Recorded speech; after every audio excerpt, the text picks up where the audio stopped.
Hello WhatsApp guys, কেমন আছো সবাই? আশা করি সকলে অনেক অনেক ভালো আছো। তো তোমাদের দোয়ায় আলহামদুলিল্লাহ আমিও অনেক ভালো আছি। তো বন্ধুরা, আজকে তোমাদের মাঝে নতুন আরেকটি ভিডিও নিয়ে হাজির হলাম। তো আজকে আমরা এই ভিডিওর ভিতরে দেখাতে চলেছি কীভাবে তুমি তোমার পার্সোনাল ফটো বা ভিডিও বা যে কোনো কিছু গুগল ড্রাইভের ভিতরে সেভ করে রাখতে পারবে। তো বন্ধুরা, তোমাদের প্রত্যেকেরই কিন্তু কিছু না কিছু পার্সোনাল জিনিস থেকেই থাকে। তো সেটা ফটো হোক বা কোনো ভিডিও বা কোনো মিউজিক, তো তোমরা চাও সেটাকে কোথাও একটা সেভ করে রাখতে, যাতে তোমার ফোনটা হারিয়ে বা নষ্ট হয়ে গেলেও সেটা তুমি ফিরে পাও।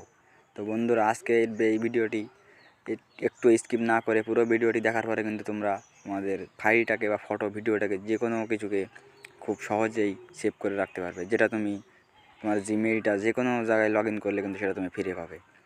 তো বন্ধুরা, চলো ভিডিওটি শুরু করি। তো প্রথমে তোমাদের যে কাজটি করতে হবে, প্রথমে তোমাদের ফোনের ড্রাইভে চলে যেতে হবে।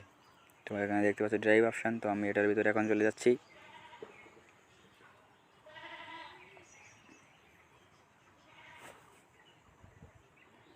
তো ড্রাইভে আসার পরে ফার্স্টে তোমাদের যে কাজটি করতে হবে, তোমাদের এই কর্নারে একটা 3 ডট অপশান দেখতে পাচ্ছ। তো এটার উপরে তোমাদের ক্লিক করতে হবে। তো তারপরে তোমরা এখান থেকে সেটিংস অপশানে ক্লিক করবে। তো সেটিংস অপশানে ক্লিক করার পর তোমরা একদম নিচে চলে যাবে। তো নিচে এখানে লেখা দেখতে পাচ্ছ বন্ধুরা, transfer file only over wifi. তো বন্ধুরা, এটা যদি তোমাদের অন থেকে থাকে তো এটা তোমরা অফ করে দিবে। তো অফ করার পরে তোমরা বন্ধুরা এখান থেকে বাইরে চলে আসবে। তো বাইরে আসার পরে বন্ধুরা একটা প্লাস আইকন দেখতে পাচ্ছ।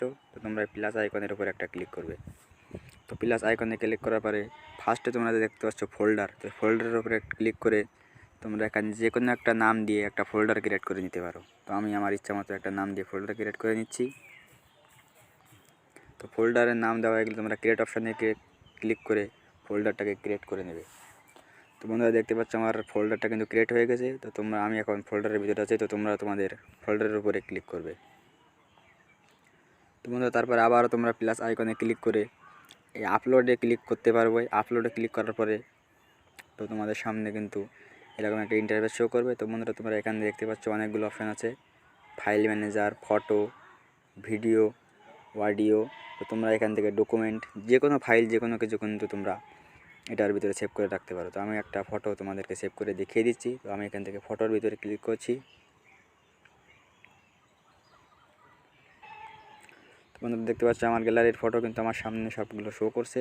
তো তারপরে আমি এখান থেকে একটা ফটোর উপরে ক্লিক করে ফটোটাকে এখন আপলোড করে দিই। তো বন্ধুরা, দেখতে পাচ্ছ আপলোডিং শুরু হয়ে গেছে।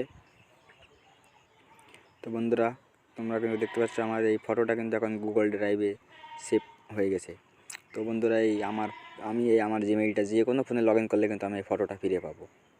তো বন্ধুরা, তোমরা এইভাবে তোমাদের পার্সোনাল জিনিস যে কোনো কিছু কিন্তু গুগল ড্রাইভে সেভ করে রাখতে পারো। তো বন্ধুরা, আজ এ পর্যন্ত ছিল। ভিডিওটা যদি ভালো লাগে তো অবশ্যই লাইক, কমেন্ট, সাবস্ক্রাইব করতে ভুলবে না। ধন্যবাদ বন্ধুরা।